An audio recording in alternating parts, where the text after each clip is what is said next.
Okay, hello. Today's lesson is about organic compounds. This is section 5.3 in your textbook, starting on page 244. So you can read the textbook or you can have me explain it to you on this video. For this section, the provincial learning outcomes you should be able to master are you should be able to define organic compounds and inorganic compounds. You should be able to distinguish between organic and inorganic compounds based on their chemical structures, and you should be able to recognize a compound as organic or inorganic from its name, from its chemical formula, or from a diagram or model. Okay, so we want to start out by making sure we know what inorganic compounds are. Inorganic compounds are very much the compounds we've been looking at up until now. They generally do not contain carbon. Exceptions to this rule would be carbon dioxide and carbon monoxide, which are generally considered inorganic even though they do contain carbon. Okay, so what are organic compounds? Well, organic compounds include almost all carbon-containing compounds. Examples include things like glucose, or really this is the simplest sugar you'd find in all living things, methane, gasoline, because gasoline is a fossil fuel, or it comes from fossil fuels that form from once living creatures that of course contain carbon. Things like chlorophyll, vitamins, proteins, and there are many other examples of organic compounds. Organic chemistry is the study of all compounds that contain carbon. Besides carbon, organic compounds almost always contain hydrogen,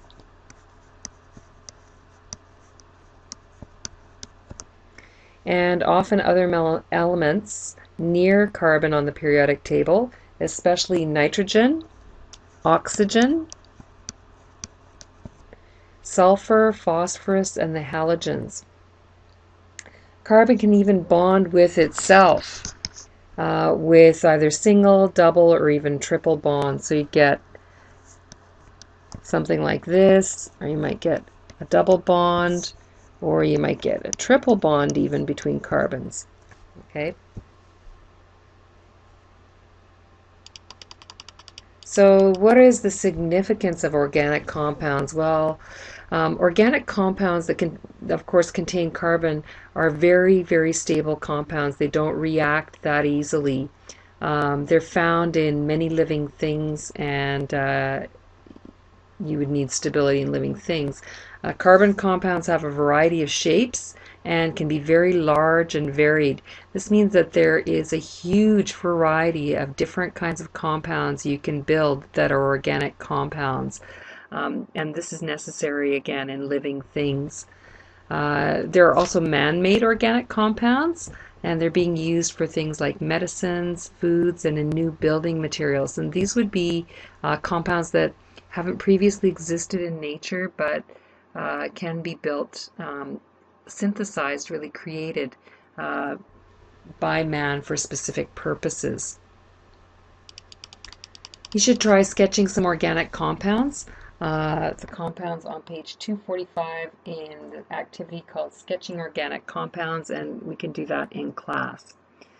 Okay, so how do you recognize organic compounds? Well, obviously they all must contain carbon. They can't be carbonates. If you remember, we learned about carbonates in the previous section, and these would not be considered organic.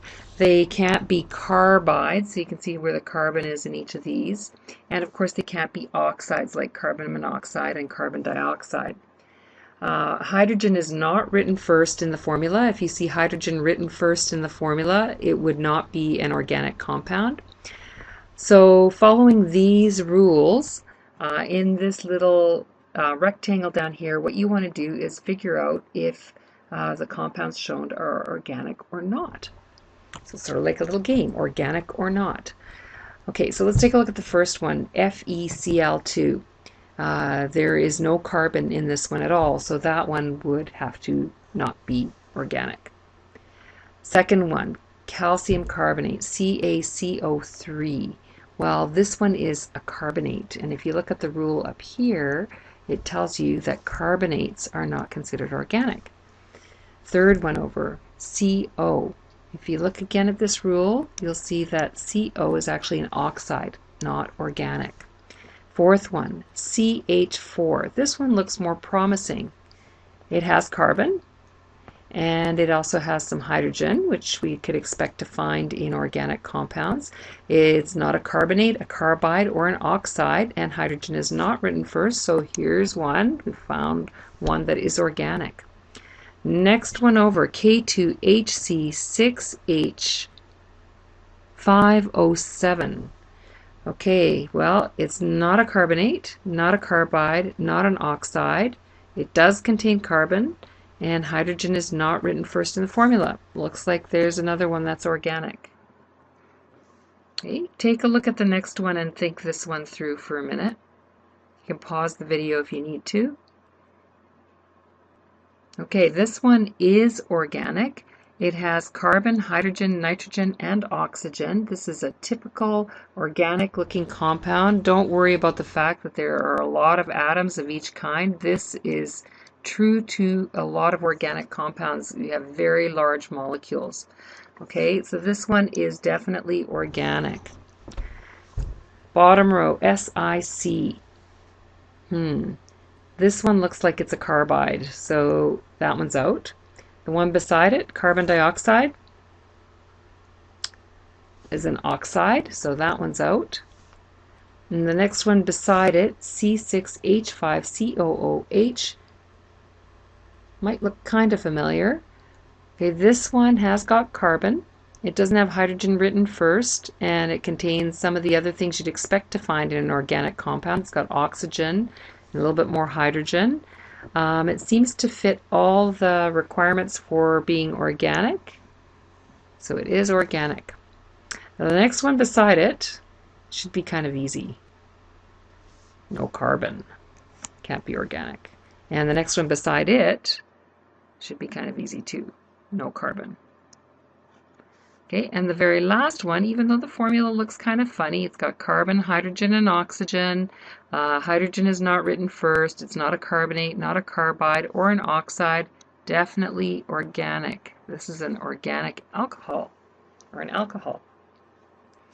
Okay, so pause the video if you need to kind of go over that again. You should be familiar with these three rules.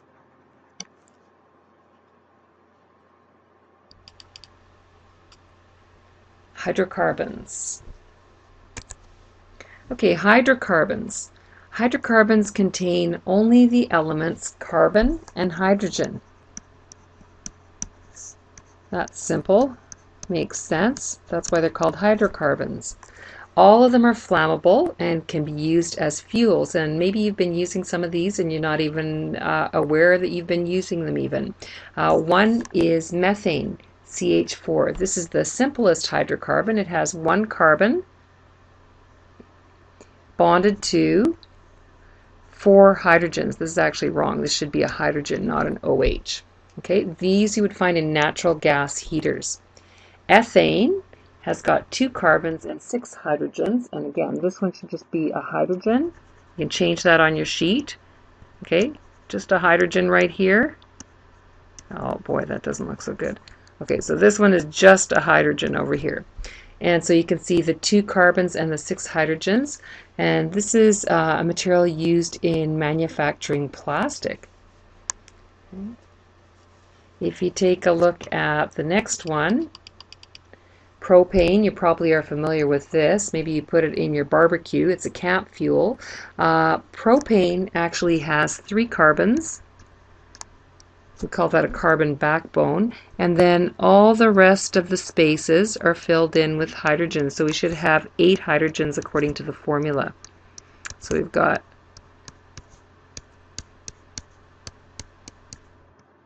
8 hydrogens there. Okay, that works. Butane, I bet you can guess if you follow the pattern. Methane had 1 carbon, ethane had 2, propane had 3. You could probably guess that butane is going to have 4. I'm going to draw butane, well, I'll draw it right here. Okay, 4 carbons, and it's going to fill in the rest of the spaces with hydrogen. And often we just put little sticks here because hydrogens are so abundant in organic compounds. If we drew hydrogens every single time there's a hydrogen, we might just kind of lose our minds. So we tend to just draw little sticks in, or sometimes we don't draw them in at all, and it's just understood that they're hydrogens. So butane, you've all heard of butane lighters, and that's where you would find this fuel. And the fifth one, pentane, has got 5 carbons. And once again, we would fill the rest in with hydrogens, and we should have 12. So we're just going to put our little sticks in again instead of hydrogens. There's 1, 2, 3, 4, 5, 6, 7, 8, 9, 10, 11, 12 hydrogens on pentane. Also a component of gasoline. So generally, the hydrocarbons are fuels. Okay, and you can see the pattern that's being followed here, with methane being the simplest with only 1 carbon, and then ethane with 2, propane with 3, butane with 4, and pentane with 5. These are really the simplest organic compounds. Okay, so moving along, we'll take a look at alcohols. And alcohols are not that different from hydrocarbons in their appearance. They all contain the elements carbon and hydrogen, but they also contain oxygen. Okay, so if you take a look at these, you'll see that we have methanol, ethanol, and something that sounds like propanol. It's isopropyl alcohol. These alcohols look very much like the hydrocarbons, except something is a little bit different. In place of the one of the hydrogens, we have an OH, and that OH group, or it's called a hydroxyl group, is what makes these compounds alcohols rather than hydrocarbons. Okay, so actually there are some typos on your sheets. The common uses for alcohols are not the same as they are for hydrocarbons, obviously. Methanol is actually used as a solvent. So different materials can dissolve in it. Examples of solvents would be things like paint thinners, etc. Ethanol is actually used as a fuel, and you may actually have heard of this when you go to the gas pump to fill up the car with gasoline. They actually do add ethanol to some of the fuels, and this is supposed to burn cleaner than the hydrocarbons that you get from the ground and the fuels that are made from them. And isopropyl alcohol, you've probably heard of this one because you might have it in your bathroom. It's used as a sterilizer and sometimes as a cleaner. Okay, so those are 3 examples of alcohols, and we actually didn't draw in the isopropyl alcohol, but I bet you can guess what this one looks like, because propane had 3 carbons, so does isopropyl alcohol, and we're just going to put our little sticks in instead of the hydrogens, but we do want to write in the OH because that's important, because that's what defines isopropyl alcohol as an alcohol rather than as a hydrocarbon. Okay, so that's your whirlwind tour of organic compounds. What you want to try doing is working on these activities in your workbook, and also doing activity 5.3c, and we'll be doing those in class as well as some whiteboarding for practice.